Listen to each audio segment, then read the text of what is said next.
Ingin bercuti, tetapi seolah-olah merasakan suasana percutian bukan berada di Malaysia. Di sinilah tempatnya, iaitu Pulau Ketam yang terletak di Selangor. Pulau Ketam adalah sebuah perkampungan yang bebas kereta dan juga motor. Sekaligus perkampungan ini bebas dari bahan bakar petrol atau dari sebarang pencemaran bunyi.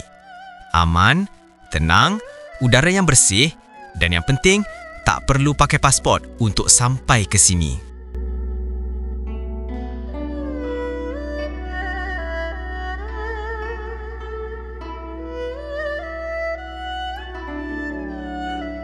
Suasana seolah-olah bukan berada di Malaysia akan terasa bila sampai di sini. Jika berada di dalam pulau ini, tiada pilihan lain untuk bergerak melainkan hanya berjalan kaki atau menggunakan basikal dan basikal elektrik sahaja di sini. Jalan-jalan yang dibina juga hanyalah khas untuk laluan basikal elektrik atau basikal kayuh sahaja atau untuk menguji kekuatan otot kaki dengan berjalan kaki.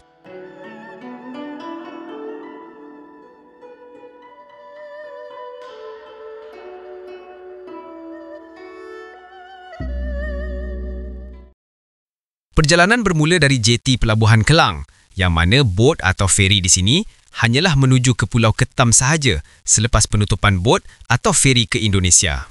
Tiket feri boleh didapati dari penjual tanpa kaunter. Jangan risau, dia bukan ulat tiket, tapi penjual yang sah. Untuk ke sana, kita boleh memilih sama ada untuk menaiki feri atau bot laju. Buat masa ini, harga tiket feri atau bot laju adalah sama sahaja, iaitu RM12 untuk sehala perjalanan. Semasa perjalanan pergi, kami menaiki bot laju dan pulang nanti, kami bercadang untuk menaiki feri bagi merasakan suasana yang berbeza ketika di air. Bagi mereka yang gayat dengan kelajuan di lautan, terutama jika berselisih dengan bot lain yang menghasilkan ombak buatan, membuatkan bot yang dinaiki itu beralun dan melompat sedikit, kami sarankan kepada anda untuk menaiki feri sahaja. Kerana bot ini memang agak laju hingga boleh mengibarkan kain tudung yang dipakai. Perjalanan lebih kurang 15 hingga 20 minit jika menaiki bot laju yang dihidangkan dengan pemandangan hutan paya bakau dan sesekali berselisih dengan pelbagai jenis bot nelayan.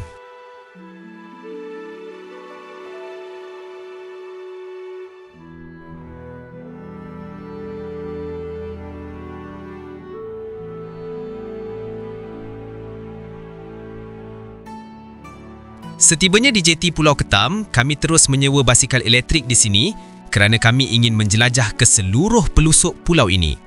Harga sewa juga berpatutan, bergantung kepada jenis dan saiz basikal, sekitar RM10 hingga RM30 untuk 1 jam dan harganya lebih murah jika jumlah jam yang kita sewa lebih lama.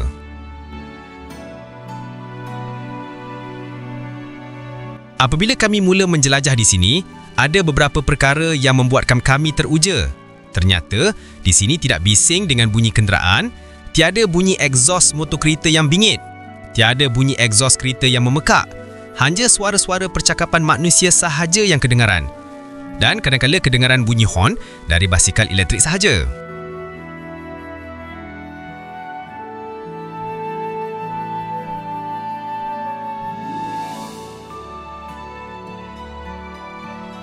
Banyak kemudahan yang disediakan di sini seperti mesin ATM, surau, tandas awam percuma, hotel dan terdapat juga balai polis, balai bomba, sekolah jenis kebangsaan Cina dan beberapa kemudahan lain. Apa yang mengejutkan juga ialah terdapat banyak rumah batu yang kelihatan moden dan mewah di sini. Terfikir juga betapa sukarnya untuk membawa bahan binaan ke pulau ini menerusi kapal atau bot. Dengan warna-warni yang menghiasi rumah-rumah di sini, menjadikan salah satu tempat tumpuan pengunjung bergambar atau merakam video kenangan, apatah lagi rumah di sini didirikan di atas air. Tetapi sayang, waktu kami sampai, air laut surut. Jadi suasana rasa rumah terapung itu tidak dapat dirasakan oleh mata kami. Jalan yang baik memudahkan pergerakan basikal elektrik di sini dan lebih indah lagi apabila menyelusuri celahan rumah-rumah penduduk di kampung ini yang pelbagai bentuk dan jenis. Ada yang kayu dan ada juga yang batu.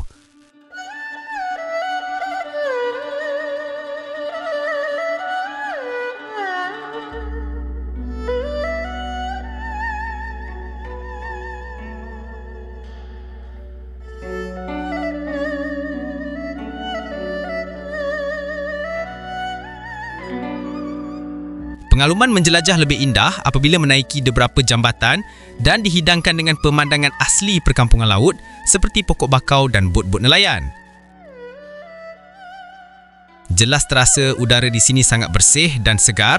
Perkampungan di sini juga bersih, tenang dan penduduk di sini juga sangat ramah dengan para pengunjung. Setelah menjelajah beberapa jam, perut kami mula merasa lapar.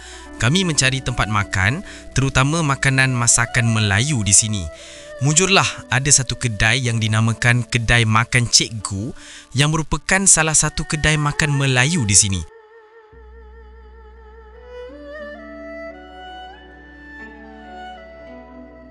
Selepas makan, kami menyambung perjalanan menjelajah ke pelusuk pulau ini.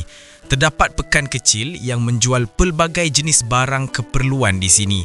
Dari buah-buahan, makanan, barang runcit, seluar baju dan makanan yang berasaskan hasil dari tangkapan laut.